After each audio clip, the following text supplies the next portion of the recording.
জামাইয়ের হাতে তৈরি জাম্মি মাটন খাওয়ার সৌভাগ্য কটা শাশুড়ির হয় বলতো।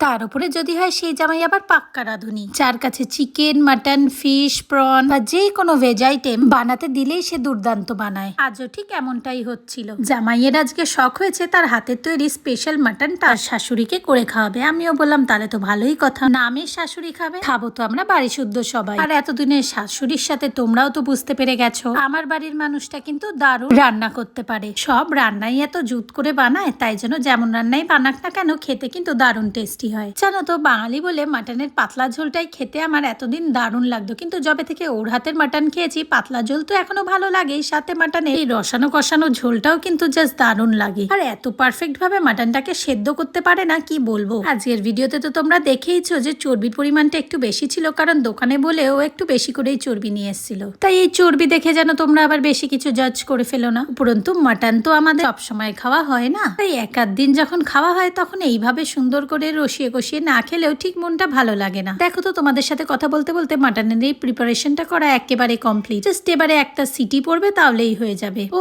সিটি পড়া হয়ে গেলে লাস্টে একটু ওপর থেকে জায়ফল কুচি, উপর থেকে ঘি আর গরম মশলা গুঁড়ো দিয়ে নাবিয়ে নিলেই কিন্তু আমাদের টেস্টি টেস্টি মাটন একদম তৈরি হয়ে যাবে। তাই আমি বলছি শোনো, তোমরাও কিন্তু এইভাবে বানিয়ে খেও বাড়িতে, কেমন?